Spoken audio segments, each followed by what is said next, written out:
El olor a salitre y lodo podrido era lo único que Soledad sentía como propio. Era un aroma que se le había pegado a la piel desde que nació, pero ahora olía a finalidad. Sentada en el muelle desvencijado de Frontera, con el sol de Tabasco pegándole en la nuca como una bofetada, apretaba la mano de su hijo Diego, de 9 años, mientras la pequeña Clara, de 4, dormitaba sobre su regazo hinchado de 8 meses de embarazo. El luto por su esposo, Mateo, era un nudo ciego en la garganta, ahogado por el miedo inmediato. Mateo había sido pescador, un hombre que leía el agua, pero el agua se lo había tragado en la última turbonada, dejando a Soledad a merced de su suegro, don Genaro. Un hombre duro, tallado por el sol y la desilusión, que siempre la había visto como la intrusa que le robó al hijo. Ahora, con Mateo desaparecido en el Golfo, la mirada de Genaro se había vuelto de acero. Él controlaba la cooperativa pesquera, la casa en la que vivían y, por tanto, el aire que ella respiraba.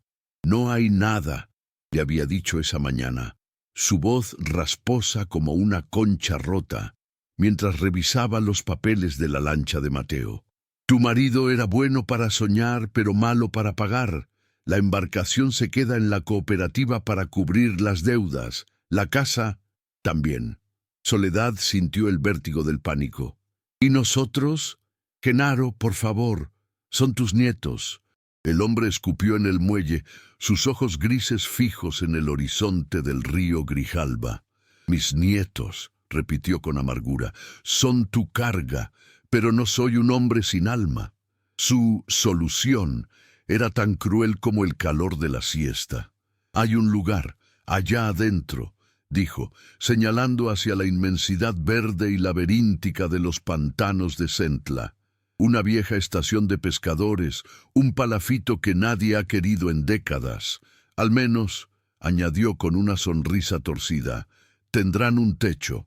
Nadie los molestará allí, ni los vivos, ni los muertos». La amenaza velada hizo temblar a Soledad. Ese lugar era conocido como la tumba de agua, un punto negro en el mapa de los manglares del que los pescadores se alejaban, un lugar donde, según las leyendas, el agua no tenía fondo y los lamentos de la llorona del pantano eran el viento habitual. Era un destierro disfrazado de favor. Mientras Genaro preparaba su propia lancha para llevarlos, Soledad miró a sus hijos. Diego la observaba, su rostro infantil endurecido por una comprensión prematura. Clara se removió, ajena al abismo que se abría bajo sus pies. Soledad sabía que no tenía opción. Era aceptar el exilio o enfrentar la miseria absoluta en las calles de Frontera. Si alguna vez te has sentido acorralado por la vida, con el mundo encogiéndose a tu alrededor, cuéntanos en los comentarios qué te dio la fuerza para dar el siguiente paso. A veces, el lugar al que te arrojan para morir es solo el comienzo. Suscríbete si crees en el poder de una madre para encontrar vida en el corazón de la desolación. El motor de la lancha de Genaro era un sonido sordo y furioso que cortaba el silencio espeso de los manglares. Soledad se aferraba al borde de madera, sintiendo cada vibración en sus huesos, mientras el olor a gasolina quemada apenas lograba enmascarar el aroma denso y antiguo del pantano. Habían dejado atrás el puerto de Frontera hacía más de 1 hora, y el mundo civilizado había desaparecido, tragado por un laberinto interminable de canales fangosos y raíces retorcidas que se hundían en el agua negra como garras. El cielo, antes una bóveda azul brillante, ahora parecía opresivo, filtrado por el dosel de los mangles rojos y blancos. Diego estaba sentado a su lado, inmóvil, sus ojos muy abiertos, escudriñando la vegetación impenetrable, buscando cocodrilos o quizás algo peor, algo que solo existía en las historias de los pescadores. Clara, por suerte, se había dormido en sus brazos, su pequeño cuerpo acalorado sirviendo como un ancla precaria a la realidad. Genaro no hablaba. Manejaba el timón con una mano, su rostro impasible. sus ojos fijos en los canales que solo él parecía conocer. El calor era sofocante, húmedo, un vapor que se pegaba a la ropa y hacía que cada respiración fuera un esfuerzo. El zumbido de los mosquitos era una nube constante a su alrededor, un tormento agudo que se sumaba a la miseria de su situación. Soledad intentó hablar. ¿Falta mucho? Pero su voz se perdió en el ruido del motor. Vio aves zancudas observándolos desde las orillas lodosas, garzas blancas que parecían fantasmas entre el verde oscuro. El agua, de un marrón casi negro, reflejaba el cielo de forma distorsionada, y de vez en cuando un chapoteo invisible en la distancia la hacía sobresaltar. El lugar no se sentía vacío, se sentía observado. Era un ecosistema vivo, pero profundamente indiferente a su sufrimiento humano. Cada curva del canal era idéntica a la anterior, un espejo de agua y raíces que la hacía sentir como si estuvieran navegando en círculos, hundiéndose cada vez más en el corazón de la nada. Finalmente, cuando Soledad pensaba que no podría soportar más la tensión, Genaro redujo la velocidad del motor. La lancha se deslizó hacia un pequeño claro de agua estancada, y allí estaba, la tumba de agua. Era un palafito, una cabaña miserable construida sobre pilotes de madera nudosa que emergían del agua turbia. La madera estaba gris y desgastada por la humedad.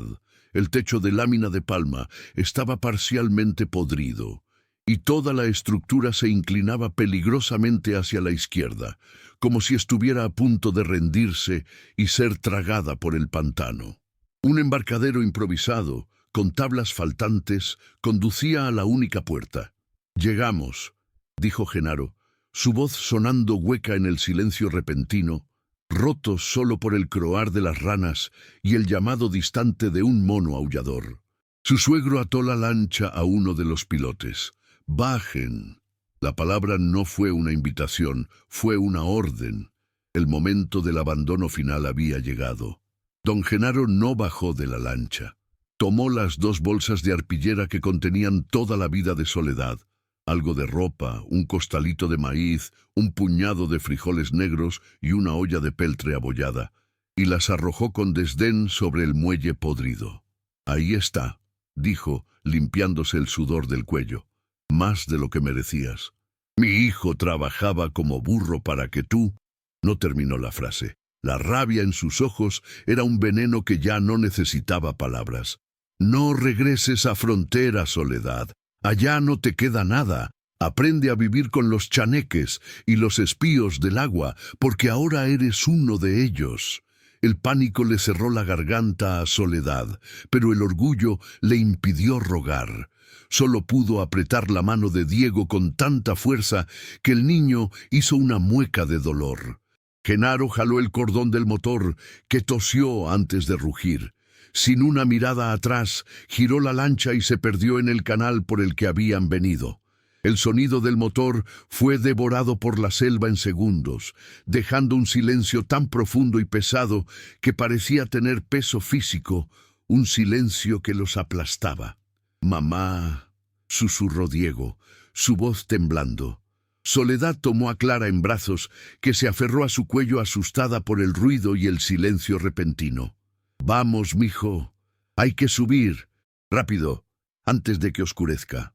El muelle se sentía esponjoso y traicionero bajo sus sandalias gastadas. Cada tabla crujía y se hundía ligeramente bajo su peso. El olor era insoportable, una mezcla de madera muerta, pescado podrido y el gas metano burbujeante del fango de abajo. Abrió la puerta, que colgaba de un solo gozne oxidado. El interior era peor que una pesadilla. Era una sola habitación oscura, con agujeros en el piso de madera por donde se veía el agua negra brillando apenas 1 metro más abajo. El techo de palma estaba lleno de goteras secas y nidos de insectos. En una esquina había un fogón de barro roto y los restos carbonizados de una red de pescar.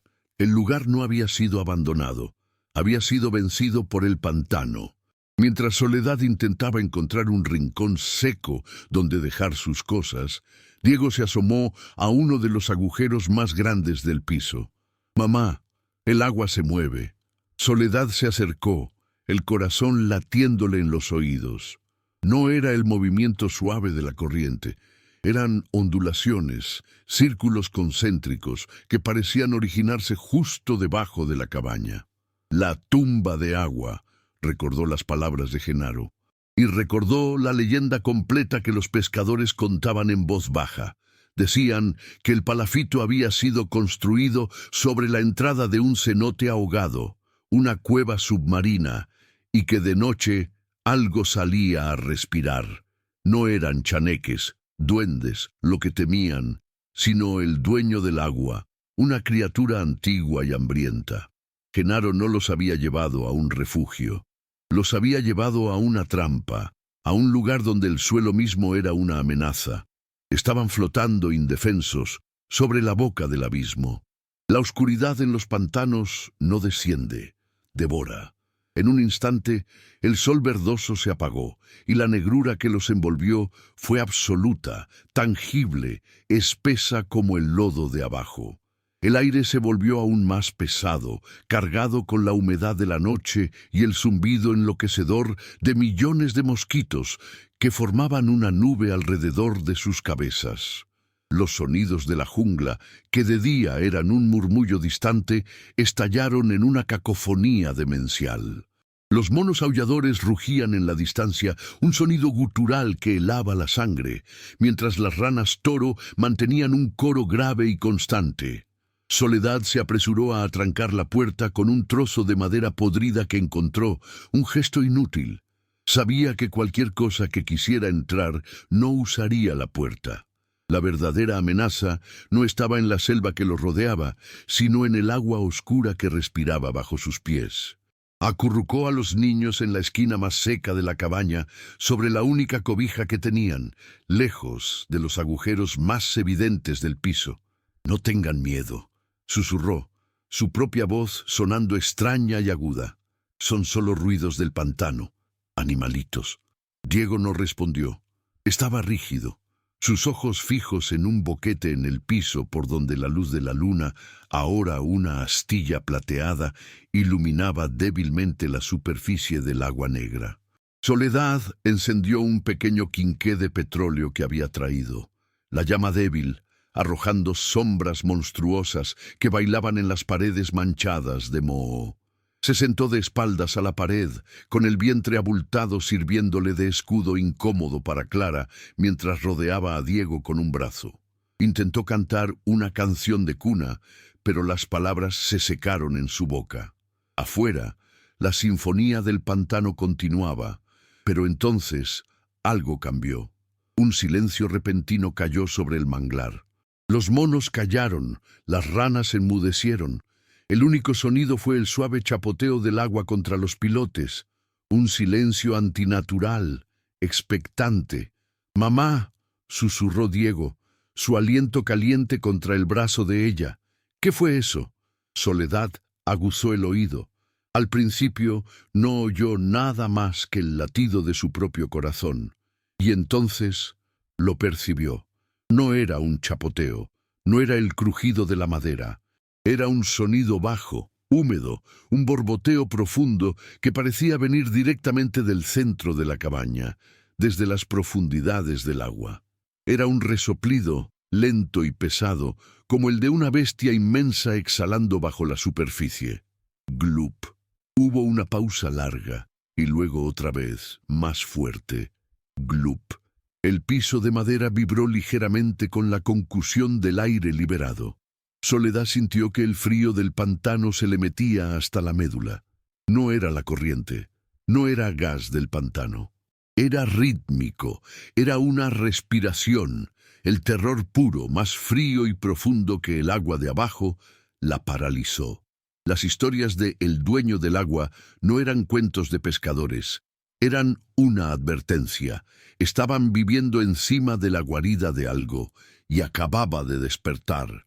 Pasó el resto de la noche en un estado de vigilia aterradora, cada músculo de su cuerpo tenso, su oído afinado a la cadencia de aquella respiración húmeda.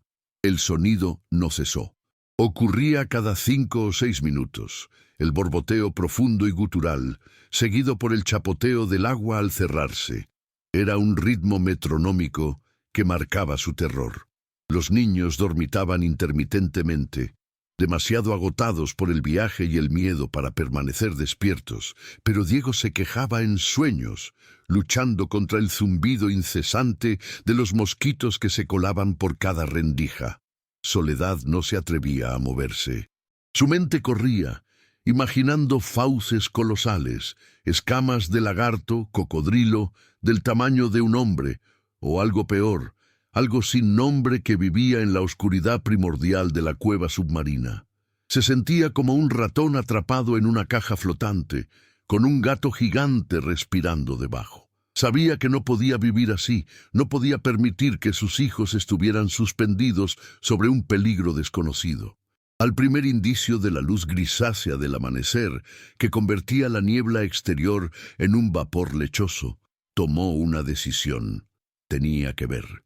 «Diego», susurró, sacudiendo suavemente a su hijo, «quédate aquí con tu hermana. No te muevas, no hagas ruido. Voy a ver qué hay». El niño asintió, sus ojos grandes y oscuros por el miedo, y abrazó a Clara con fuerza. Soledad se arrastró sobre el piso de madera, evitando las tablas que crujían, hasta el boquete más grande cerca del centro de la cabaña. El agujero, de casi medio metro de ancho, le daba una visión directa del agua estancada que servía de cimiento a su prisión. Se arrodilló, el olor a fango y amoníaco subiendo con fuerza, y esperó. Su respiración era tan silenciosa que apenas existía. El agua estaba quieta, negra, reflejando el cielo pálido como un espejo de obsidiana. Pasó 1 minuto, luego 2. El silencio era absoluto. Empezó a pensar que se había ido, que lo había soñado. Y entonces, el agua directamente debajo de ella comenzó a hincharse. No fue violento. Fue un movimiento lento, poderoso, como si una montaña estuviera naciendo desde el fondo. La superficie se rompió, y Soledad reprimió un grito en su garganta, ahogándolo con la mano. Lo que emergió no fue un lagarto, era una cabeza enorme, grisácea, cubierta de cicatrices y algas, con pequeños ojos tristes y bigotes gruesos alrededor de una boca que se abrió para soltar el resoplido atronador. Glup. Era un manatí, una vaca marina del pantano, pero era colosal, más grande que cualquier lancha que hubiera visto, un gigante antiguo. La bestia la miró, o pareció mirarla, antes de hundirse lentamente, pero no se fue. Circulaba frenéticamente bajo el palafito. Entonces Soledad vio la verdadera naturaleza de la tragedia. Justo al lado del pilote principal, otra forma más pequeña se agitaba débilmente. Era una cría de manatí, enredada de forma horrible, su aleta caudal atrapada en un amasijo de redes de pesca de nylon abandonadas y alambre oxidado que colgaba de la estructura. La madre no era una amenaza, era una prisionera, atada a ese lugar por la agonía de su cría. Bloco 6 de 26. Soledad retrocedió del agujero, su mano aún cubriendo su boca, el corazón golpeándole el esternón. El terror no se había disipado, simplemente había cambiado de forma, transformándose de un miedo supersticioso a los demonios del fango, a un pánico visceral y muy real. Ya no era un monstruo, era una madre del tamaño de una lancha, atrapada, desesperada y, por lo tanto, increíblemente peligrosa. Se quedó inmóvil, agazapada en el suelo podrido, escuchando. El resoplido de la madre manatí ya no sonaba como una amenaza de las profundidades, sino como un lamento, un grito de agonía y frustración. Se asomó de nuevo, esta vez con una cautela infinita. Pudo ver mejor la situación. La cría, un cuerpo grisáceo y pálido, se agitaba débilmente. La red de pesca de nylon, verde y viscosa por las algas, estaba profundamente incrustada en su aleta caudal, enredada en un amasijo de alambres oxidados que parecían ser los restos de una vieja trampa para jaivas. fijada a los cimientos del pilote principal. Cada vez que la cría intentaba liberarse, el alambre cortaba más profundo en su carne. La madre gigante nadaba en círculos cerrados y frenéticos bajo la cabaña, su enorme cuerpo creando un vórtice lento en el agua turbia. Ocasionalmente, en su desesperación, golpeaba uno de los pilotes de madera con un tun sordo y poderoso, un impacto que hacía vibrar toda la estructura del palafito. Soledad sentía esos golpes en la planta de sus pies, un recordatorio constante del poder bruto que se agitaba justo debajo de ella. La manatí se acercaba a su cría, empujándola suavemente con el hocico, intentando desenredarla, pero sus movimientos, diseñados para la inmensidad del río, solo lograban apretar más el nudo. Entonces, la madre levantaba su cabeza cicatrizada por el agujero más cercano, soltaba ese resoplido quejumbroso y miraba hacia la cabaña. Sus pequeños ojos, rodeados de piel arrugada y gruesa, no tenían malicia, solo parecían contener una súplica incomprensible y una angustia que partía el alma. Soledad sintió una punzada aguda en el pecho, una conexión que atravesó el miedo. Ella también era madre, atrapada en esa misma estructura podrida, protegiendo a sus crías con un terror silencioso.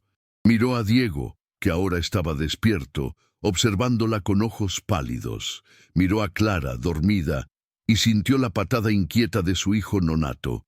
Eran dos madres, atrapadas juntas en la tumba de agua, ambas viendo a sus hijos en peligro mortal. El impas era absoluto, la empatía no borraba el peligro. Un coletazo de esa madre, incluso accidental, podría destrozar el piso de madera o matarla en segundos si intentaba bajar. Pero no podía simplemente ignorarlo. El olor a la herida de la cría comenzaba a subir, un aroma enfermizo que se mezclaba con el fango. Si la cría moría allí abajo, la madre podría enloquecer de dolor, o peor, se quedaría y la podredumbre atraería lagartos y haría la vida en el palafito insoportable. Estaban atrapadas juntas, una por la crueldad de un hombre, la otra por su basura. Pasaron 2 días en una bruma de terror y hambre. El sol convertía el palafito en un horno húmedo, y la noche traía la sinfonía torturadora de la madre manatí.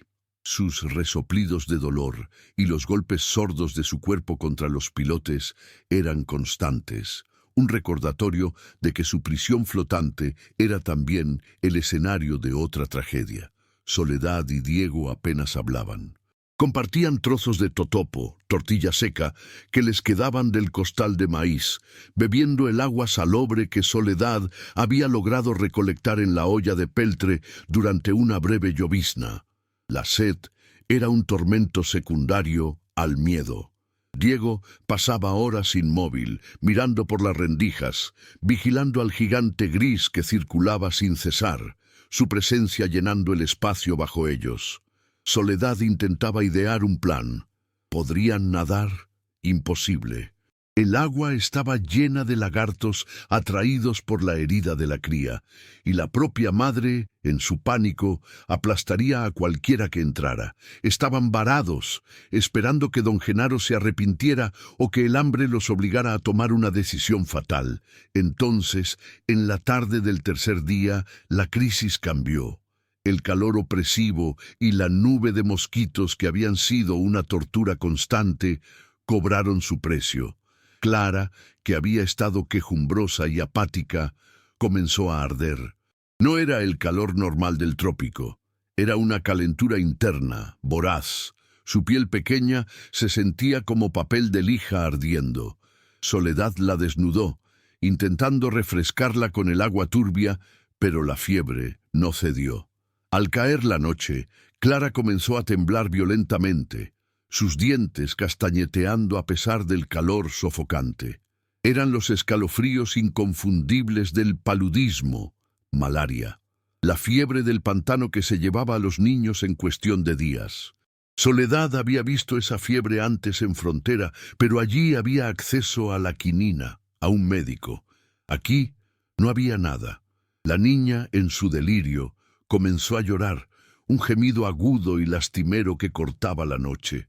El pánico, más frío y afilado que cualquier miedo al dueño del agua, se apoderó de Soledad. Su hija se estaba muriendo en sus brazos, estaba atrapada.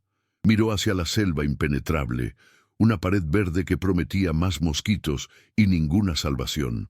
Miró el agua negra bajo sus pies, donde la madre manatí seguía su vigilia desesperada. La ironía era brutal.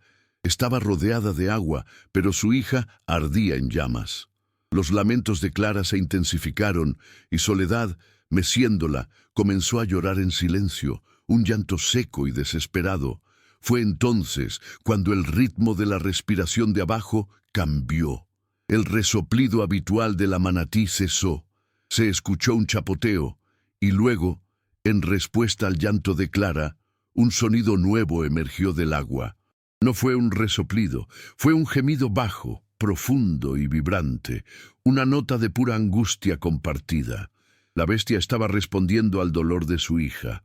Soledad se quedó paralizada, el llanto de Clara en sus brazos y el gemido profundo de la madre manatí vibrando a través del piso de madera. No era una imitación, era una respuesta, un eco. En la oscuridad opresiva de la tumba de agua, dos matriarcas, una de aire y otra de agua, lloraban por sus crías. El terror que había sentido por la bestia gigante se evaporó, reemplazado por una comprensión devastadora. El dueño del agua no era un demonio, era una madre atrapada, tan impotente como ella misma. La fiebre de Clara era un fuego que consumía el tiempo, y la cría del manatí se debilitaba bajo sus pies. Miró a su hija, cuya piel ardía, y supo que la pasividad era una sentencia de muerte. El pantano no iba a ayudarlos. Don Genaro no iba a regresar. Si había una salida, estaba allí, en el agua negra, con la criatura que había temido. Tenía que hacer algo, no para luchar contra ella, sino para unirse a ella. «Diego», dijo, su voz repentinamente firme, «vigila a tu hermana». Puso a Clara en los brazos de su hijo, quien la miró con ojos aterrorizados. «Mamá, ¿qué vas a hacer?» Soledad no respondió. Gateó hacia sus escasas provisiones.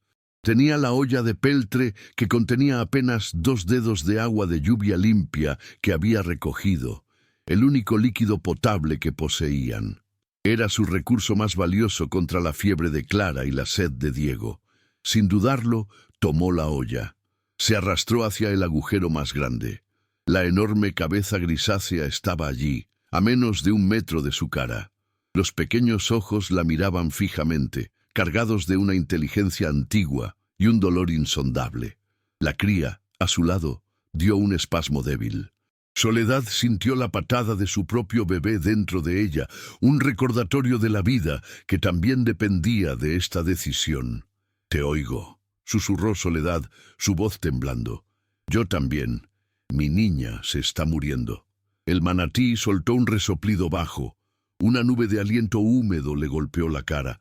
«No tengo comida para ti», continuó, «pero tengo esto. Es agua limpia».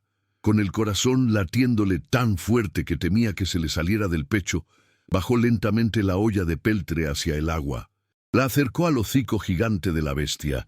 Era una apuesta demente, un movimiento brusco de esa cabeza podría arrancarle el brazo o volcarla al agua. Pero el animal no se movió. Observó la olla. Luego, con una delicadeza increíble, la madre manatí acercó su boca con bigotes al borde de la olla y bebió. Aspiró el agua limpia con un sonido suave. Fue un gesto de aceptación, un contrato silencioso firmado en medio de la desesperación. En ese momento, Soledad supo que no estaba sola en esa cabaña. Tenía una aliada y ahora tenía que encontrar la manera de liberarla. El gesto de confianza de la manatí, ese suave beber del agua limpia, rompió la parálisis de Soledad. Ya no eran 2 entidades separadas, eran socias en una tragedia. Miró a Clara, cuyo cuerpo temblaba con la fiebre del paludismo, su respiración rápida y superficial. Luego miró a la cría de Manatí, que se agitaba con espasmos cada vez más débiles, el alambre oxidado cortando su carne, un imán para la infección y los depredadores. Entendió con una claridad aterradora que la vida de su hija y la vida de la cría estaban atadas por el mismo hilo. Si la cría moría, la madre, en su dolor, podría destruir el palafito o su presencia atraería un peligro que los mataría a todos. Y si Soledad no actuaba, Clara moriría por la fiebre. Era un nudo imposible y ella tenía que cortar la primera cuerda. Necesitaba liberar a la cría, pero no tenía nada. El machete de Mateo se había perdido con él en el mar. Sus ojos recorrieron frenéticamente la única habitación. Basura, restos de redes viejas, un guacal de madera roto. Entonces, clavado en una de las vigas, vio el destello opaco del metal. El ocupante anterior, o quizás su propio esposo en algún viaje, había dejado un cuchillo de pesca enterrado en la madera, olvidado. La hoja estaba manchada de óxido, el mango envuelto en cinta aislante podrida, pero era un filo. Lo arrancó de la viga, la madera protestando. «¡Diego!», ordenó, su voz dura por la adrenalina. «¡Trae el quinqué! ¡Alumbra el agujero! ¡No te asomes!». Se tumbó boca abajo sobre el piso traicionero, el vientre embarazado presionando incómodamente contra las tablas. El olor a fango, infección y al aliento húmedo de la madre manatí la golpeó con fuerza. La enorme cabeza grisácea estaba allí, observándola, sus pequeños ojos llenos de una ansiedad inteligente. «Voy a ayudar», susurró Soledad, más para sí misma que para la bestia. Estiró el brazo, el cuchillo en la mano, sumergiéndolo en el agua negra y tibia. Clara gimió detrás de ella, un sonido que la apuñaló. La cría estaba a su alcance. El agua distorsionaba la visión, pero podía ver el enredo. La red de nylon era gruesa, pero el alambre de la trampa de jaiba era el verdadero problema, anclado al pilote. La madre manatí soltó un resoplido nervioso, golpeando el agua con la aleta, creando olas que casi hicieron caer el quinqué. «¡Quieta!», le gritó Soledad. Empezó a cerrar frenéticamente las cuerdas de nylon. El cuchillo estaba mellado, pero el nylon cedió. Cortó una hebra, luego otra. Pero el alambre estaba profundo, incrustado en la carne y enrollado en el pilote. Intentó usar la punta del cuchillo como palanca, pero el óxido del metal contra el óxido del alambre no hizo nada. El cuchillo resbaló y la punta le abrió un corte profundo en la palma de la mano. La sangre brotó, mezclándose con el agua turbia del pantano. Había fracasado.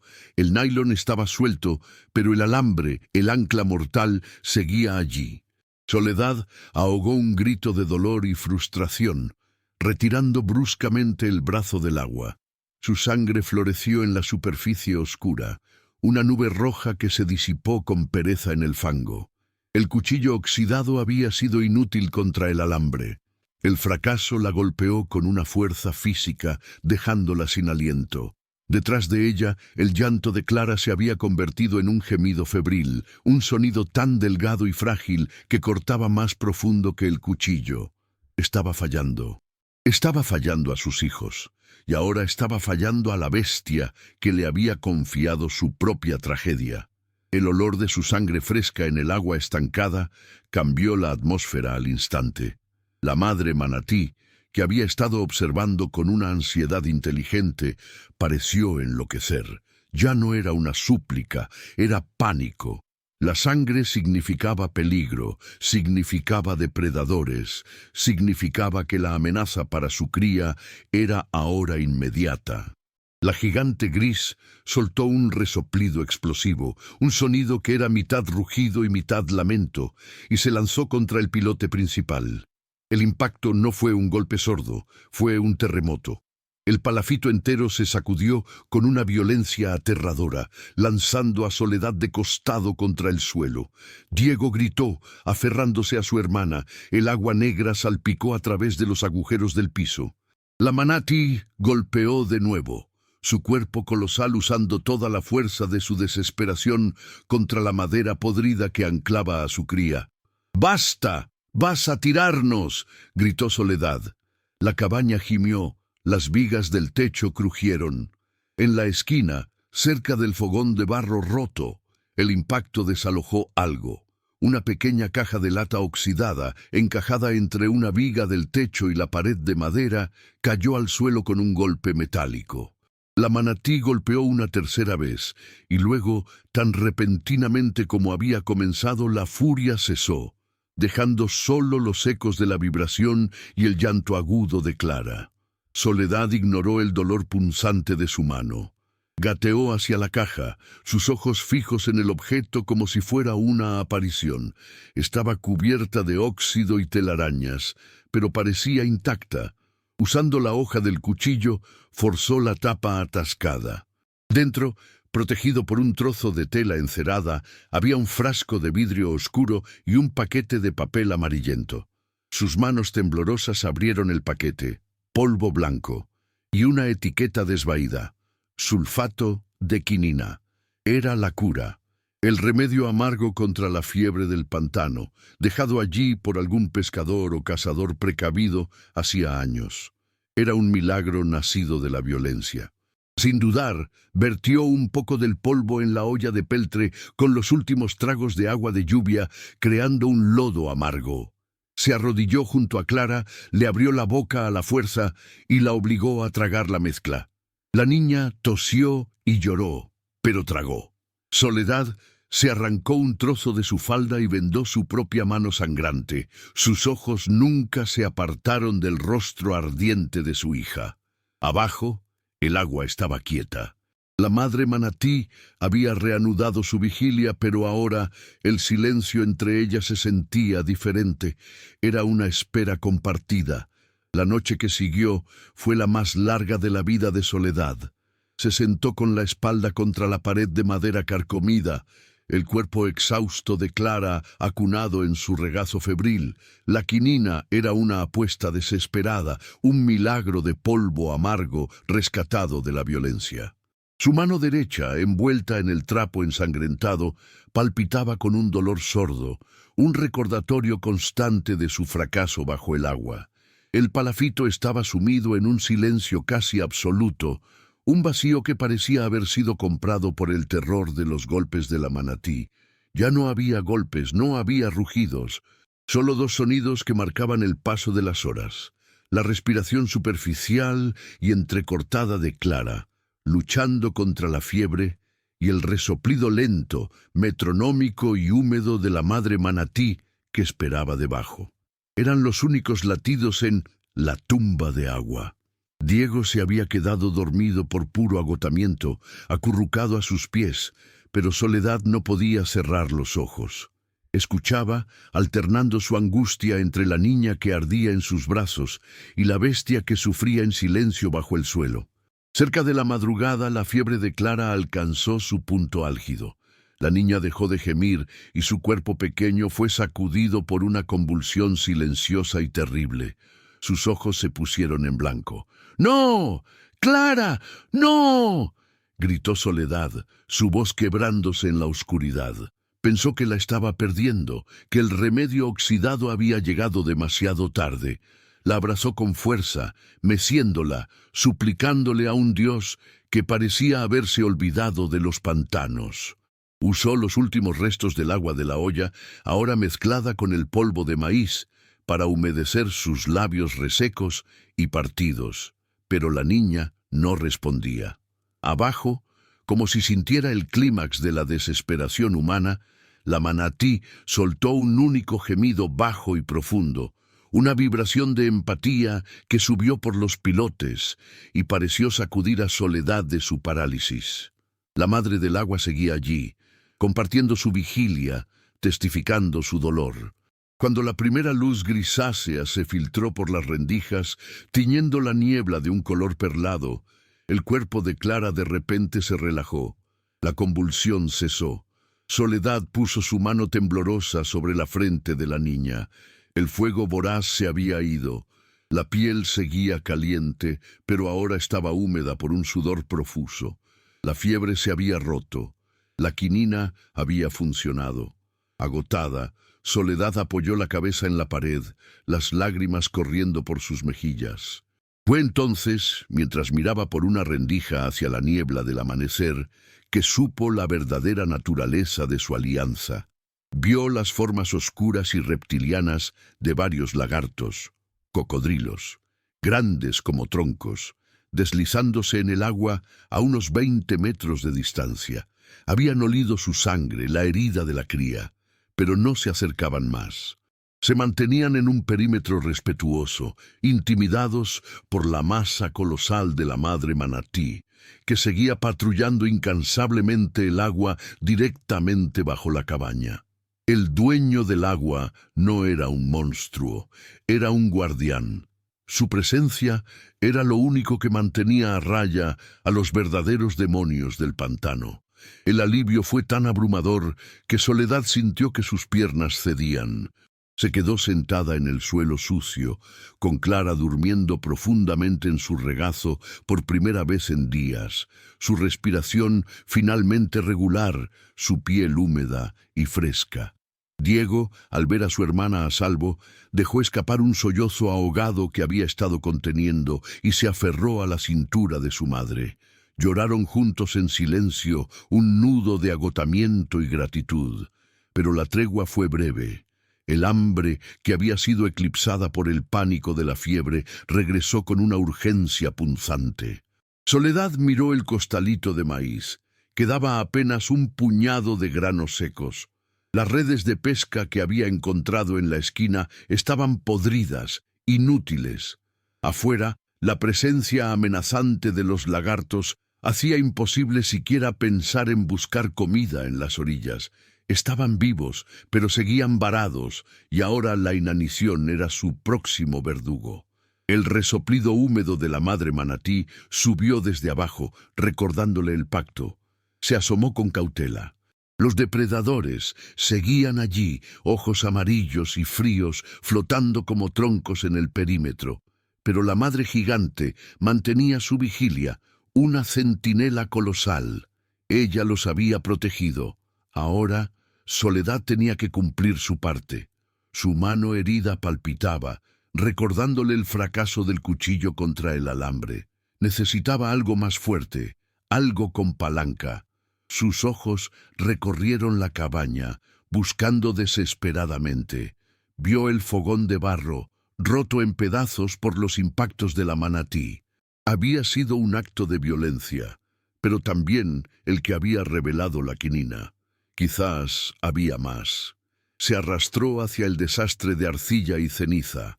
Apartando los trozos rotos del comal de barro, sus dedos tocaron algo duro, frío y metálico, enterrado en la base de la estructura. Tiró con fuerza, el óxido raspando sus manos.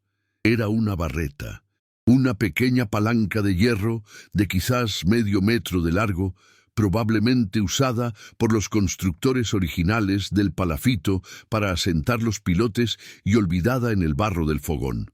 Estaba pesada, anaranjada por el óxido, pero sólida como una promesa. Era la herramienta, era la respuesta a su fracaso. Con una determinación fría, se vendó la mano herida con más fuerza, usando otro trozo de su falda. Le dio a Diego el último totopo seco. «Cuida a tu hermana, mijo. Voy a terminar esto». Se tumbó de nuevo en el borde del agujero, la barreta pesada en su mano buena, lista para enfrentar la oscuridad bajo el agua una vez más. Soledad se tendió sobre las tablas podridas, el olor a fango y a la herida infectada de la cría de manatí subiendo como un vapor venenoso. Su mano izquierda, la buena, empuñaba la barreta oxidada, mientras que la derecha, envuelta en un trapo sucio de sangre, le palpitaba con un dolor agudo. Diego se había acurrucado junto a Clara, que ahora dormía un sueño profundo y sanador gracias a la quinina. Pero el niño observaba a su madre con ojos dilatados por el terror. El palafito estaba en silencio, a excepción de la respiración regular de su hija. Abajo, en el agua negra, la madre manatí había reanudado su circulación lenta, pero esta vez, su cuerpo gigante no se alejaba.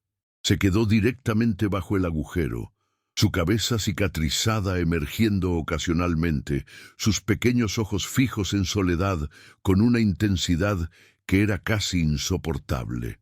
Era una mezcla de súplica y advertencia. La bestia sabía que algo estaba a punto de suceder, y el olor a la sangre de Soledad la mantenía en un estado de alerta máxima. «Voy a sacarlo», murmuró Soledad, más para darse valor a sí misma que para Diego. Respiró hondo el aire espeso y sumergió la barreta en el agua turbia. El frío fue un shock, pero ella apretó los dientes. Trabajando a ciegas, con el metal resbaladizo, siguió las hebras de nylon que había cortado, bajando su brazo hasta el hombro, sintiendo el vientre embarazado, presionando incómodamente contra el borde dentado del agujero.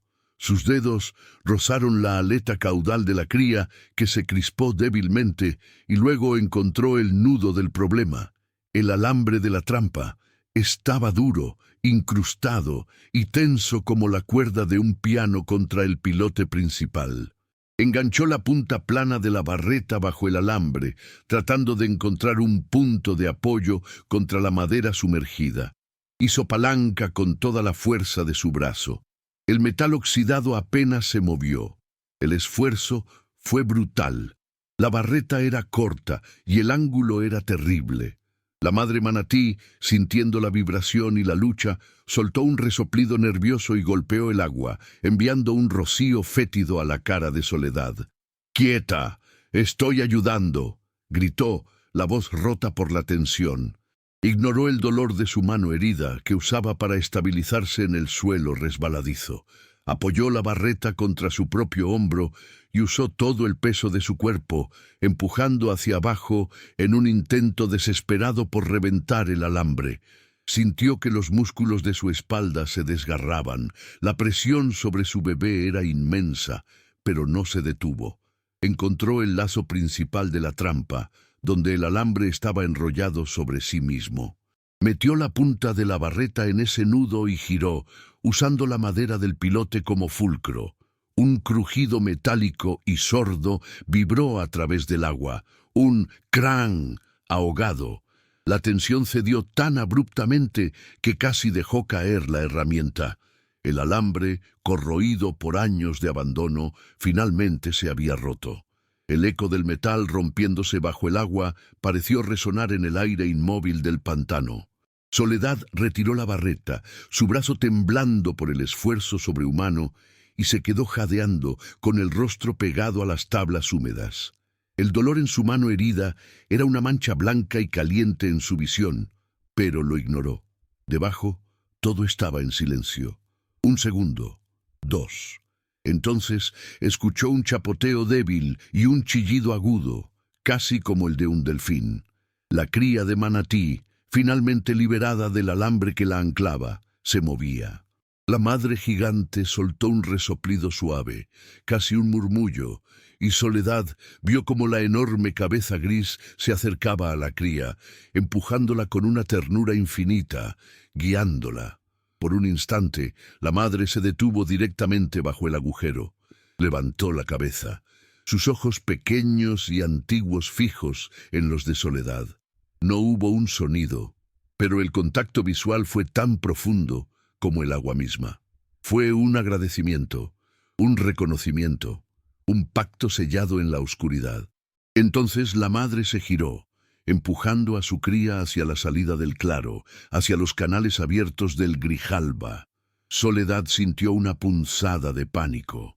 Se iban. Su protectora, la masa gigante que mantenía a raya a los lagartos, la estaba abandonando. Quedaría sola con el hambre y los depredadores.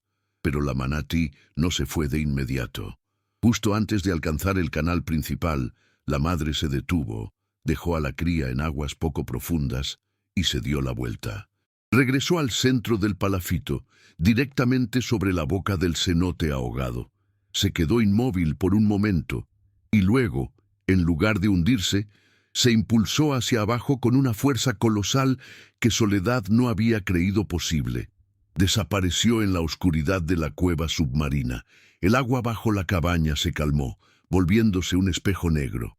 «Mamá», susurró Diego, «¿a dónde fue?» Antes de que Soledad pudiera responder, el agua explotó. No fue un golpe, fue una erupción. La madre manatí salió disparada desde las profundidades, su cuerpo entero girando en un estallido de poder y agua. Chocó contra la superficie con un estruendo que sacudió la cabaña como un trueno. Pero no estaba atacando, estaba limpiando. El vórtice que creó fue tan poderoso que succionó el lodo y los escombros del fondo, y luego, como si hubiera reventado una cañería, el agua hirvió con vida. Cientos, quizás miles de camarones de río, langostinos y jaivas, cangrejos azules, expulsados de sus escondites en las cuevas por la presión, brotaron hacia la superficie. Saltaban en el aire, golpeando la parte inferior de la cabaña, trepando por los pilotes. La tumba de agua no era una tumba, era un vivero. El agua bajo sus pies era un festín hirviente. La madre manatí soltó un último resoplido, recogió a su cría y desapareció en el manglar, dejando a Soledad y Diego mirando, atónitos, la milagrosa despensa que les acababa de entregar. El asombro duró solo un segundo, reemplazado por una urgencia frenética. «¡Diego, la olla, el guacal!», gritó Soledad. El agua bajo la cabaña seguía hirviendo con vida. Los camarones de río, algunos tan grandes como su mano, de un color azulado y rojizo, saltaban del agua, golpeando las vigas, mientras las jaivas azules, con sus tenazas abiertas, trepaban por los pilotes, una marea de caparazones buscando refugio en la estructura. Era un caos de abundancia. Diego, entendiendo al instante, agarró la olla de peltre abollada y comenzó a usarla como una red, hundiéndola en el agua a través del agujero y sacándola rebosante de camarones que se retorcían.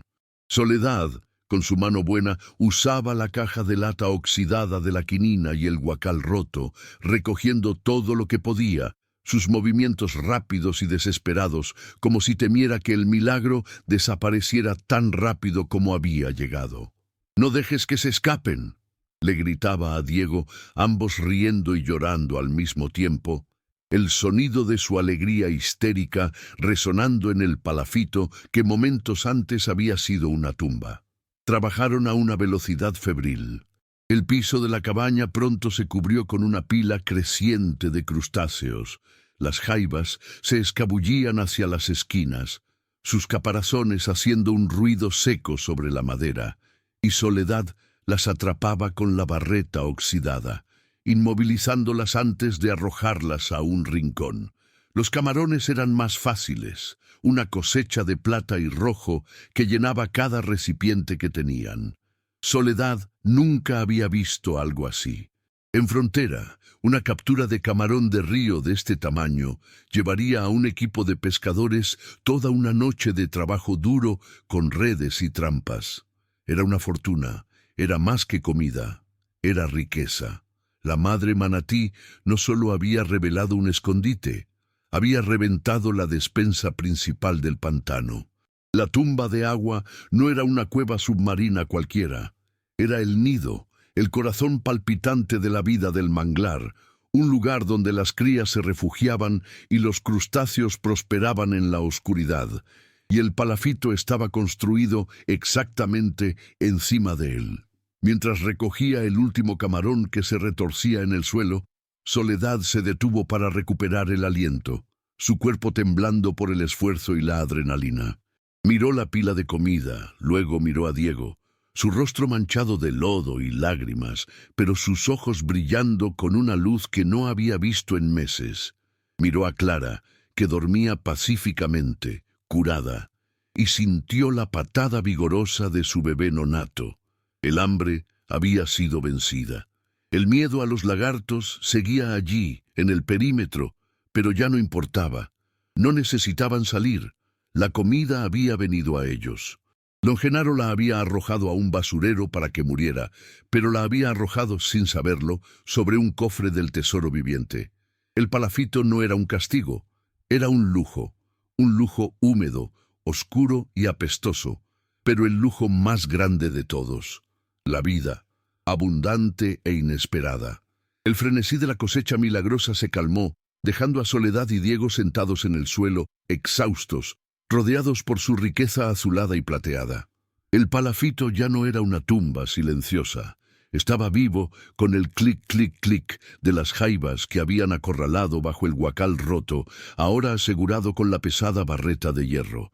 El aire olía intensamente a río, a vida, una fragancia que se sobreponía al miedo y al lodo. Soledad se apoyó en la pared de madera, sintiendo un cansancio tan profundo que parecía disolverle los huesos. Habían sobrevivido. Clara respiraba tranquilamente, curada, y ahora tenían comida. Habían vencido. Fue en ese momento de relajación, mientras la adrenalina de la lucha y la cosecha se drenaba de su cuerpo, que la primera ola de dolor real la golpeó. No fue un calambre, fue un tornillo de banco que le apretó la espalda baja y le cortó el aliento, irradiando hacia su vientre duro como una piedra. Se aferró a la pared, ahogando un gemido. El esfuerzo de la barreta, el estrés, el terror, había sido demasiado. «Diego», logró decir, su voz tensa y aguda, muy diferente a la de hacía unos momentos. El bebé ya viene». El rostro de Diego, que apenas había recuperado el color y la alegría, se volvió de cera. «¿Ahora, mamá? ¿Aquí?» El pánico regresó a sus ojos. Soledad asintió, respirando con dificultad mientras otra contracción la sacudía. «No hay tiempo para tener miedo, mijo. Es ahora». El terror era diferente esta vez. No era el miedo a lo desconocido de abajo, sino el miedo a lo inevitable de adentro. Estaba sola, no había partera, no había agua limpia más que los últimos tragos en la olla, no había nada más que el suelo sucio, 2 niños asustados y una pila de camarones. «Pon a Clara en la esquina, sobre la cobija. Quédate con ella», ordenó, tratando de mantener la voz firme. Pero el dolor era demasiado intenso. «No», cambió de opinión. «Te necesito. Hierve agua. El fogón está roto, mamá. No importa. El agua del pantano, en la lata de la quinina. Ponla sobre el quinqué, aunque tarde. Necesito algo caliente». La noche cayó con la misma velocidad implacable de siempre, pero esta vez el rugido de los monos aulladores y el coro de las ranas no eran una amenaza, eran la sala de espera. Soledad se recostó sobre las tablas ásperas, su espalda desnuda contra la madera irregular. Clara, despierta ahora por los gemidos de su madre, lloraba en silencio en la esquina. Diego, temblando de pies a cabeza, se arrodilló a su lado, sosteniendo su mano herida, la que no estaba envuelta en el trapo. Las olas de dolor eran ahora un océano que la ahogaba.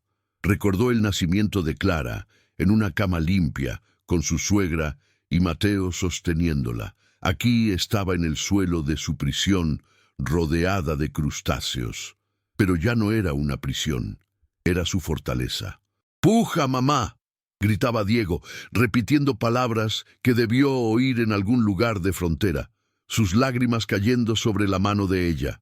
Soledad reunió cada gramo de fuerza que le quedaba, la misma fuerza que había liberado al manatí, y empujó. Fue un grito desgarrador, animal, que se perdió en la humedad de la selva. Y luego, un silencio, seguido del llanto agudo y furioso de una nueva vida. En medio de la cosecha del pantano, en el suelo de la tumba de agua, había nacido su hijo. Lo tomó en brazos, llorando de alivio y dolor, un niño sano. «Antonio», susurró, el nombre de su padre. «Bienvenido a tu casa, mijo. Los días que siguieron al nacimiento de Antonio se convirtieron en una bruma de trabajo febril, una lucha contra el tiempo y la descomposición. El milagro de la cosecha de camarones y jaivas era una bendición, pero una bendición perecedera bajo el calor implacable de Tabasco. Soledad, con un recién nacido en un brazo y una mano palpitante de dolor envuelta en trapos, no tenía tiempo para el descanso posparto. El palafito, que ahora olía intensamente a marisco, tenía que convertirse en una factoría. El primer desafío era el fuego.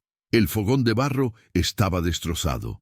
Con la barreta de hierro como palanca y la ayuda de Diego, Soledad rescató los trozos más grandes de barro cocido y, usando el lodo espeso que sacaba de los pilotes, comenzó a reconstruir una versión rudimentaria del fogón en la esquina más segura de la cabaña.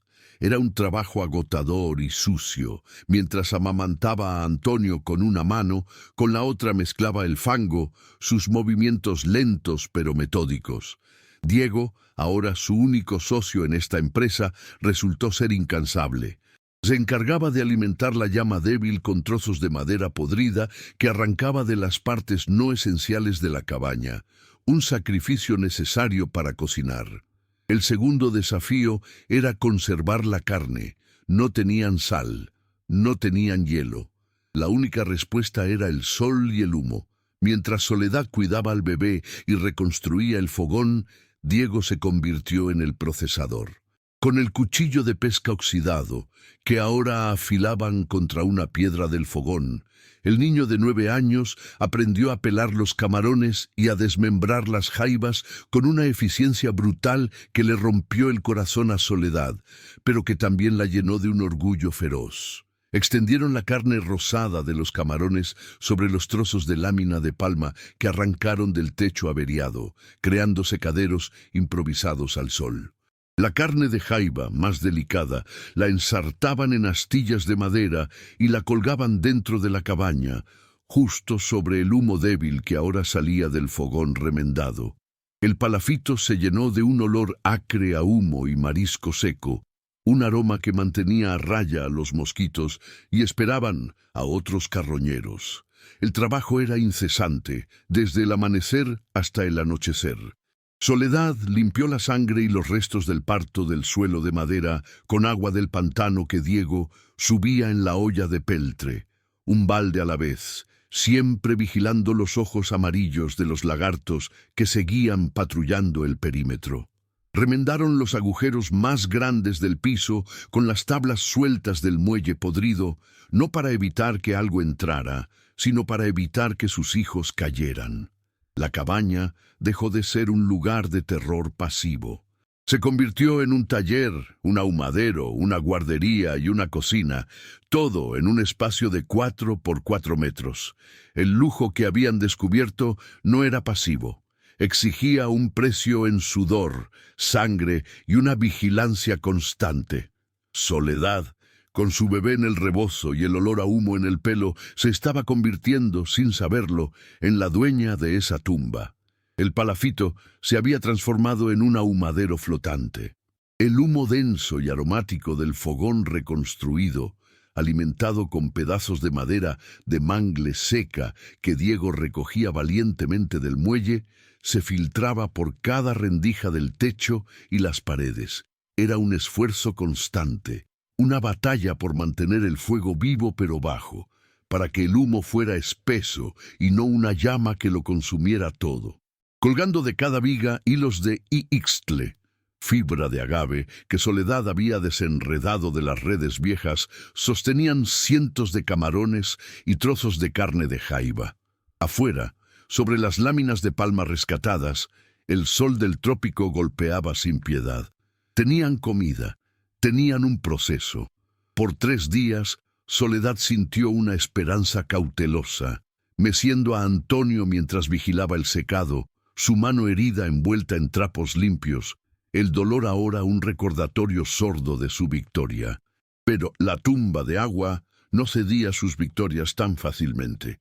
El enemigo en los pantanos no era solo el hambre o los depredadores, era el aire mismo. La humedad de Tabasco era un enemigo invisible y pegajoso. Era un vapor espeso que se negaba a dejar que algo se secara. En la tarde del cuarto día, Diego, que estaba volteando los camarones puestos al sol, hizo una mueca. «Mamá», dijo, su voz apagada por la preocupación, «esto huele mal. No huele a camarón seco». Soledad se acercó, dejando a Antonio en un cesto improvisado. El olor agrio del amoníaco la golpeó al instante. Era el hedor inconfundible de la descomposición. Los camarones bajo el sol directo no se estaban secando. Se estaban cociendo lentamente en su propia humedad, pudriéndose de adentro hacia afuera. El bochorno, calor húmedo, del pantano había convertido su cosecha solar en veneno. El pánico, esa sensación fría que había mantenido a raya, regresó con fuerza. Más de la mitad de su milagro, la porción que habían dejado al sol, estaba arruinada. Fue un golpe devastador, casi tan duro como el abandono de Genaro. Había luchado contra la fiebre, había dado a luz sola, había vencido al alambre, solo para ser derrotada por el aire.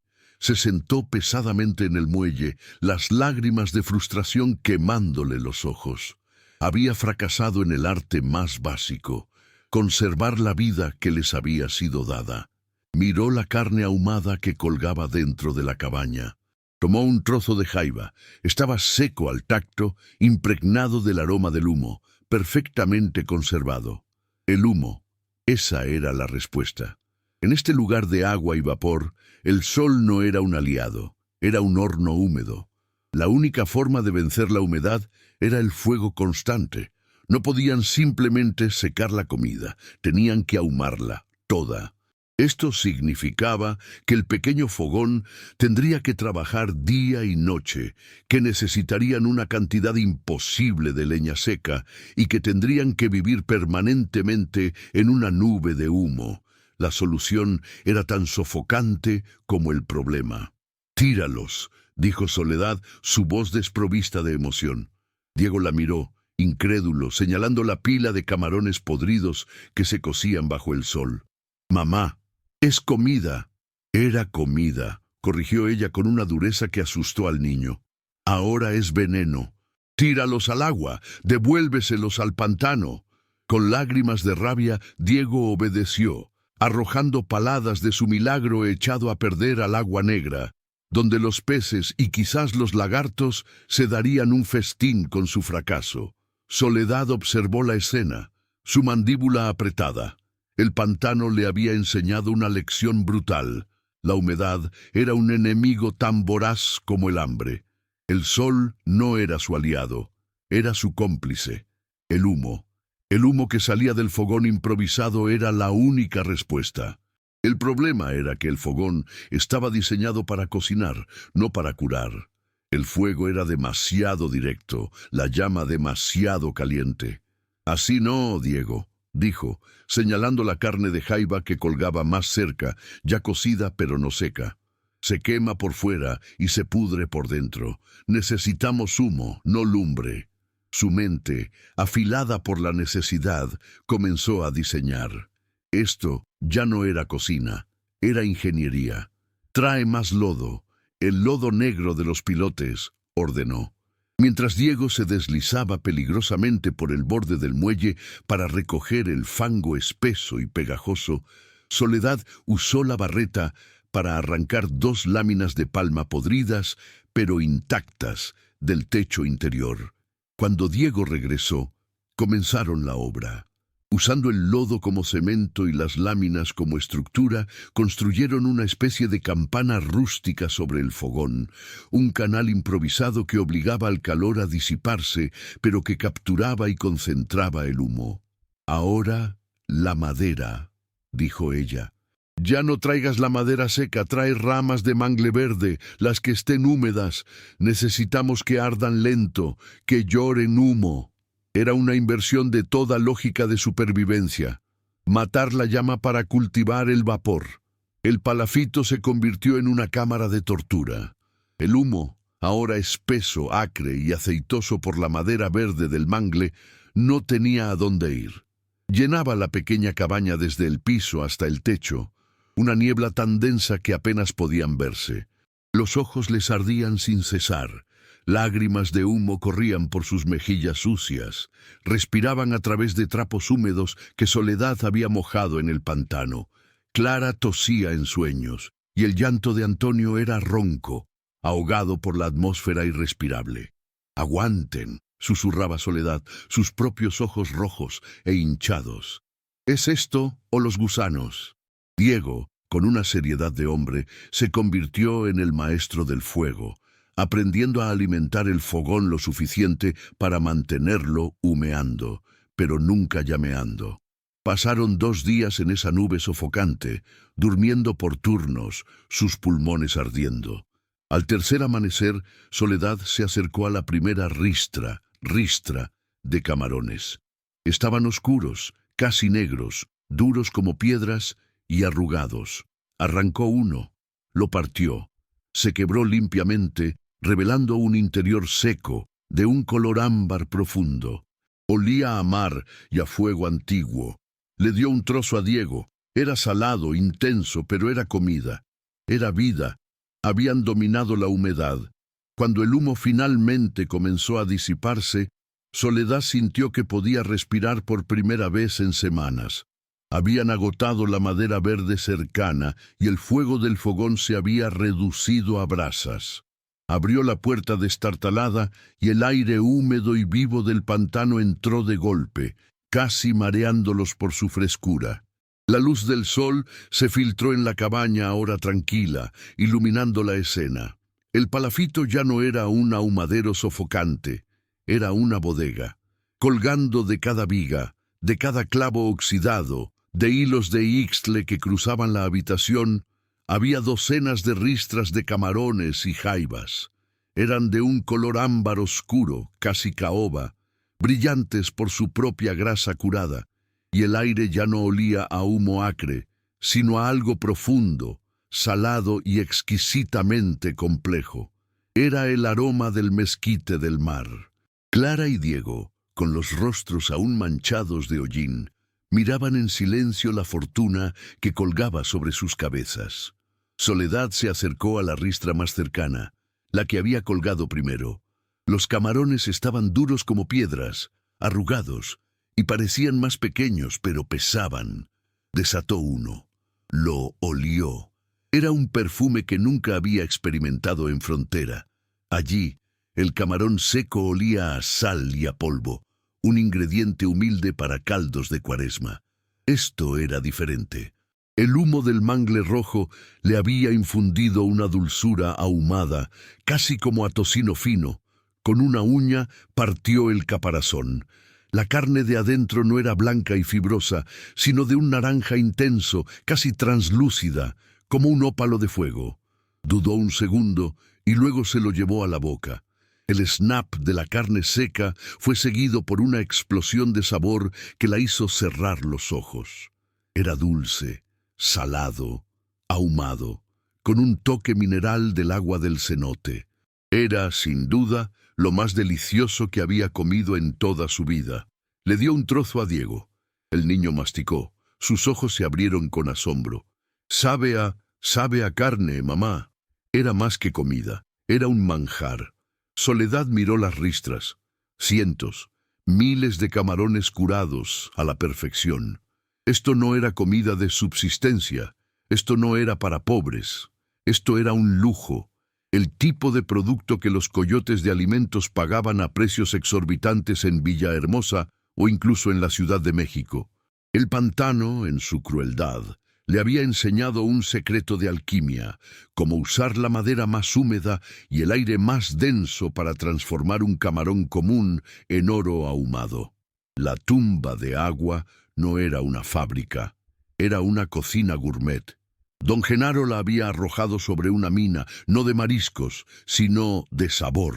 La viuda abandonada, cubierta de hollín y con un bebé en brazos, se había convertido, sin saberlo, en una maestra ahumadora. La riqueza que colgaba de sus vigas era innegable, un tesoro de sabor profundo y ahumado. Pero Soledad aprendió rápidamente que no se puede vivir solo de lujos. Los camarones y las jaivas, aunque abundantes y deliciosos, eran pura proteína. Sus cuerpos, especialmente el de Diego y el de Clara, que se recuperaba de la fiebre, necesitaban maíz. Necesitaban la fuerza del frijol, la cal para nixtamalizar el grano y hacer tortillas. Necesitaban aceite, sal y quizás, solo quizás, más quinina antes de que la próxima fiebre atacara. El costalito de maíz que Genaro les había arrojado estaba vacío. Sus últimos granos usados para hacer un atole ralo para Clara. El hambre había regresado, pero era un hambre diferente, más sutil y peligrosa. La desnutrición. Tenía oro ahumado colgando sobre su cabeza, pero se morían de hambre por un puñado de granos. El lujo era inútil si no podía conectarse con el mundo. El problema era logístico y mortal. ¿Cómo vender oro ahumado desde el corazón de la tumba de agua? No podía llevar su mercancía a frontera. Don Genaro la estaría esperando, y no para comerciar, sino para tomarlo todo y terminar lo que había empezado. El pantano era una prisión de agua y raíces. Los lagartos seguían allí. Aunque la madre manatí se había ido, el olor constante del ahumadero y los restos de la primera cosecha fallida habían atraído a más depredadores. Ahora, el agua alrededor del palafito era un caldo de ojos amarillos y hocicos largos que esperaban pacientemente cualquier error. Estaba varada en su isla de abundancia, una reina ahumada de un reino de un solo cuarto, muriendo por falta de tortillas. Necesitaba un puente con el mundo exterior, un puente que no la matara. La única solución era arriesgada, casi suicida. Tenía que atraer a un lanchero, no a los hombres de Genaro, sino a los comerciantes independientes, los coyotes que viajaban por los canales interiores hacia Jonuta o Villahermosa, hombres que valoraban una ganancia por encima de las leyendas locales. Tomó la ristra de camarones más perfecta, la más oscura y fragante.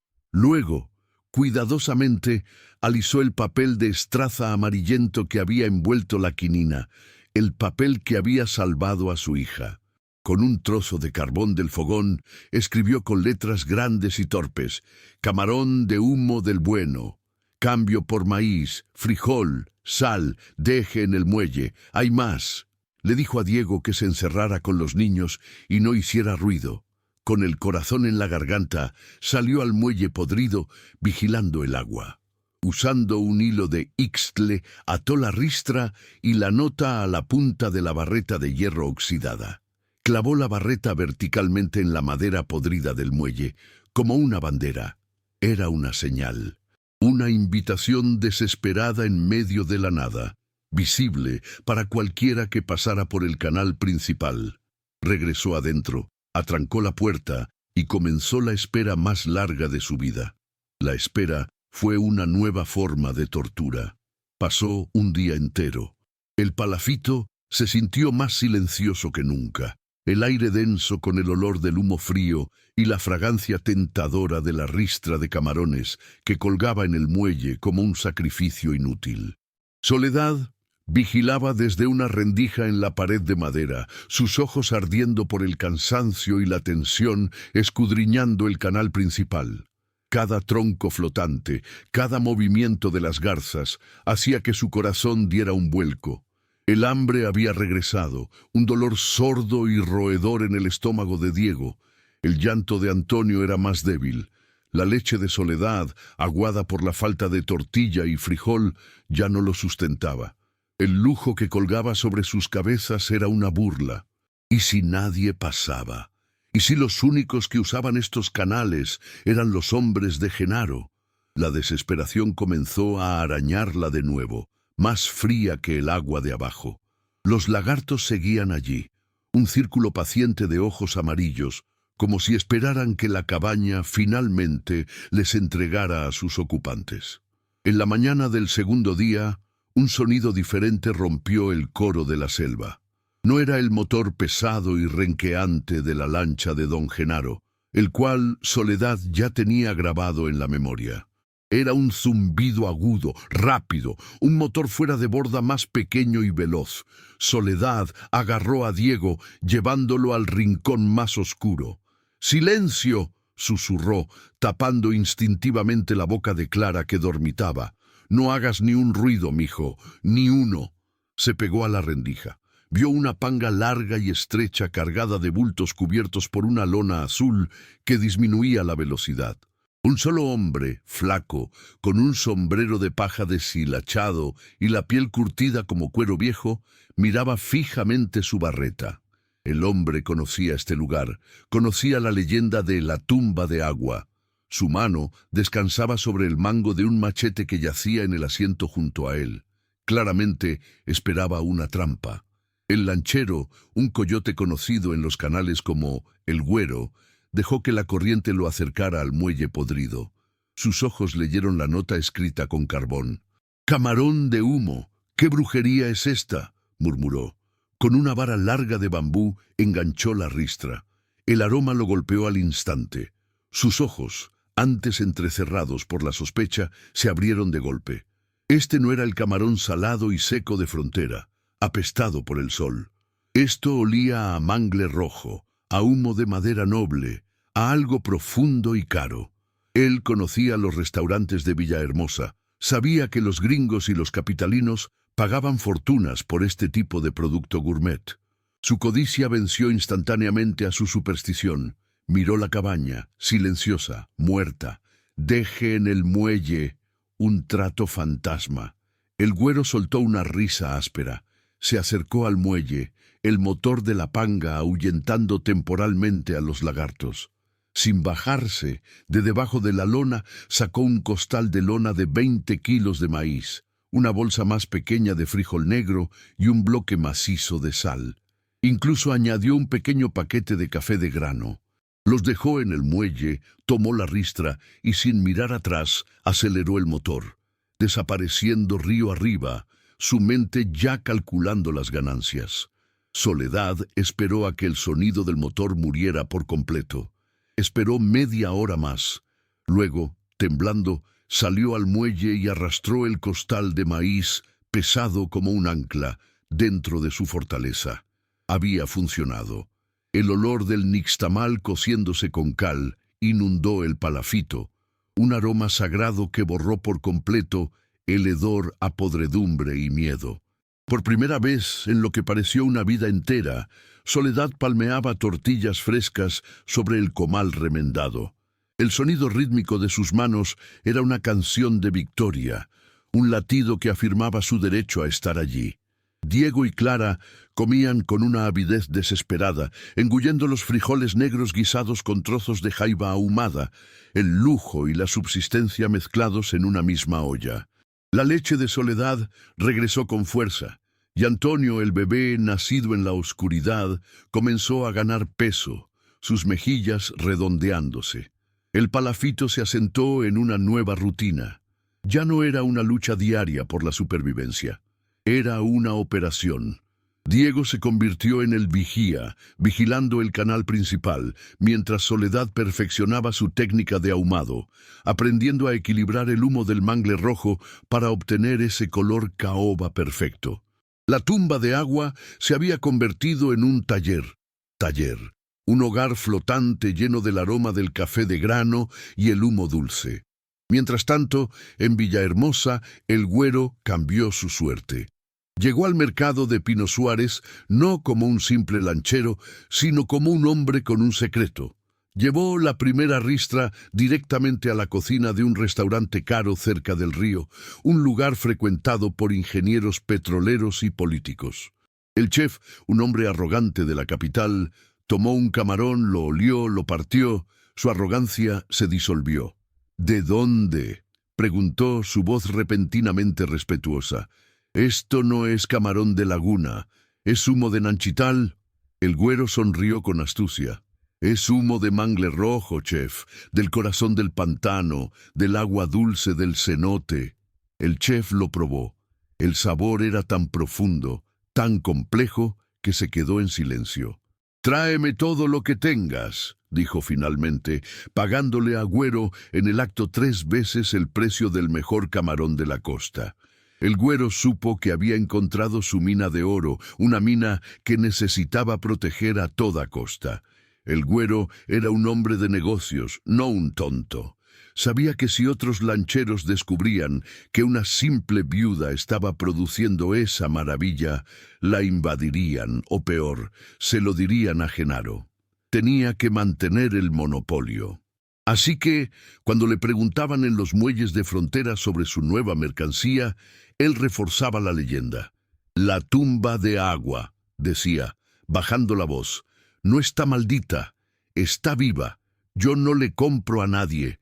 Hacía la señal de la cruz. «Es un trueque, con los chaneques. Dejo maíz y sal para el dueño del agua, y él me deja el camarón». La historia era perfecta. Mezclaba la superstición local con la codicia. Nadie se atrevería a robarle a un nahual o al espíritu del pantano. El trueque fantasma se volvió regular. Cada 10 días, el motor rápido del Güero se acercaba, dejaba costales más grandes, aceite, quinina, telas gruesas para la lluvia y, una vez, incluso un pequeño machete nuevo. Tomaba las ristras y desaparecía, el único puente de soledad, con un mundo que la creía muerta. Los meses se convirtieron en medio año. Mientras Soledad, Diego y los niños construían una vida improbable en su fortaleza de humo y agua, en frontera, la suerte de don Genaro se había podrido tan rápido como los camarones al sol. La temporada de nortes había sido brutal. Una tormenta tras otra azotando la costa, destrozando lanchas y hundiendo redes. La cooperativa pesquera que él dirigía con mano de hierro estaba al borde de la quiebra. Los pescadores, flacos y desesperados, murmuraban en la cantina, sus ojos puestos en las manos vacías de Genaro, que antes siempre había tenido dinero para adelantos o para el aguardiente. Él había vendido la lancha de Mateo para cubrir deudas, pero los agiotistas, prestamistas de la ciudad querían más. La ruina lo estaba cercando, y la desesperación lo volvía más amargo, más cruel, consumido por la rabia contra el mar que le había quitado a su hijo y ahora le quitaba su sustento. Fue en esa cantina maloliente, mientras bebía un trago de charanda barata, que escuchó el rumor por primera vez. No era un murmullo, era la risa abierta de El Güero, el lanchero independiente que acababa de comprar una ronda de cervezas para todos. Los pescadores lo miraban con una mezcla de envidia y miedo. «¿De dónde saca tanto dinero el Güero?», preguntó uno. «La pesca está muerta». Otro se persignó. «No es pesca, es brujería, es el pacto que tiene. Dicen que va a la tumba de agua y le deja ofrendas a los chaneques y que los espíritus le pagan con el mejor camarón de humo del estado». Genaro se congeló, el vaso a medio camino de su boca. La tumba de agua, el lugar donde había arrojado a Soledad. El nombre, que no había pronunciado en 6 meses, golpeó su conciencia como un martillo. Genaro se levantó, su silla raspando el suelo, y agarró a Güero por la camisa. ¿Qué pacto? ¿Con quién hablas? El Güero, aunque asustado por el cacique del muelle, no iba a revelar su secreto. «Con nadie, patrón», mintió, tratando de zafarse. «Son los espíritus. Dejo maíz y me dejan la mercancía. Es un milagro». Pero Genaro no era un idiota supersticioso. Él era la fuente de las supersticiones de otros. Sabía que no había chaneques, pero sí había una viuda. Ella estaba viva. La bastarda había sobrevivido. De alguna manera, la inútil de su nuera había encontrado la forma no solo de vivir, sino de prosperar. El camarón y el Güero, ese coyote oportunista, se estaba haciendo rico con su propiedad, con la mercancía que, por derecho, le pertenecía. La rabia pura, más caliente que cualquier norte, le nubló la visión. La había enviado allí a morir, y ella había encontrado un tesoro. «Ese palafito es mío», gruñó, su voz tan baja y peligrosa que la cantina enmudeció. «Y esa bruja me va a pagar la renta. El palafito se había convertido en una fortaleza de olores dulces y trabajo constante. El muelle ya no estaba podrido. Usando la barreta como martillo, Soledad y Diego habían reemplazado las tablas más débiles con madera nueva que el Güero les había traído en su último viaje. Las ristras de camarón ámbar colgaban del techo como un tesoro organizado. Antonio, el bebé del pantano, dormía plácidamente en un huacal, caja de madera, forrado con tela limpia. Clara, cuya fiebre nunca había regresado gracias a las dosis preventivas de quinina, jugaba en el suelo reparado, apilando las tenazas azules y limpias de las jaivas. Diego, ahora con 10 años y la seriedad de un hombre, había asumido el papel de vigía permanente. Pasaba horas en el techo de lámina, observando el canal principal, esperando el zumbido agudo y rápido del motor de Güero, que ahora significaba seguridad, café y granos. Soledad estaba en el fogón remendado, preparando un caldo espeso con las cabezas de camarón que antes habría tirado. El aire olía a tortillas calientes. Por primera vez desde que Mateo había desaparecido, Soledad sintió algo parecido a la paz. Fue Diego quien rompió el silencio. Su voz no fue el grito alegre de «¡Viene el Güero!». Fue un silbido ahogado, cargado de un pánico que heló la sangre de Soledad al instante. «Mamá, un motor, lento». Soledad dejó caer la cuchara de madera. Lento. Solo había un motor lento. El motor pesado, renqueante, asmático de la lancha de don Genaro. El sonido de su abandono. «¡Adentro!», gritó, su voz rasgando la paz doméstica. «Diego, baja. Clara, al rincón. Debajo de las mantas. ¡Ahora!». Agarró a Antonio del huacal y corrió hacia la puerta. La tranca de madera nueva, que Güero le había ayudado a instalar, se deslizó en su lugar con un golpe sordo. Se pegó a la rendija, sus nudillos blancos, su respiración atrapada en el pecho. El sonido sordo se acercaba. Tuc, tuc, tuc. Un latido de odio que hacía vibrar el agua. La lancha de Genaro apareció en la curva, ominosa, partiendo el agua negra.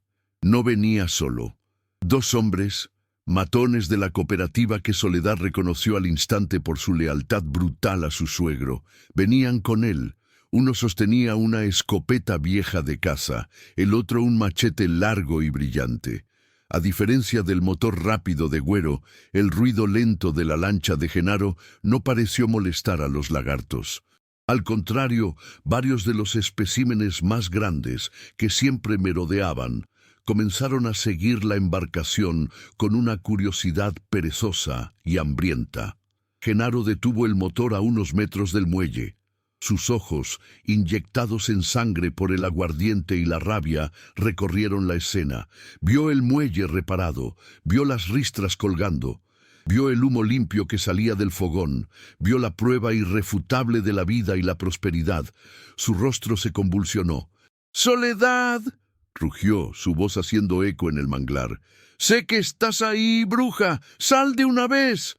Sal si no quieres que le prenda fuego a esta posilga contigo y tus bastardos adentro». El eco del disparo de la escopeta resonó en el manglar, un sonido brutal que violó la paz del palafito.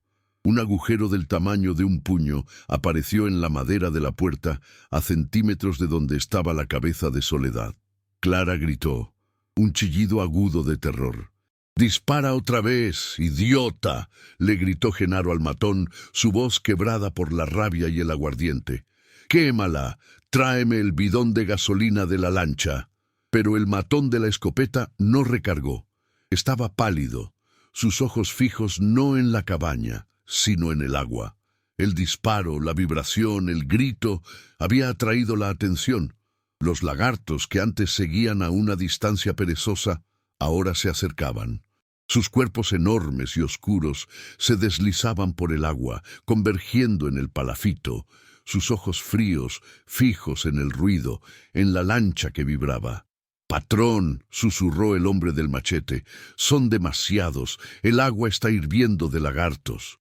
La superstición local, el miedo a la tumba de agua y la visión de una docena de reptiles de 3 metros fue demasiado para ellos. Pero Genaro estaba más allá del miedo. Estaba consumido por la humillación. «¡Cobardes!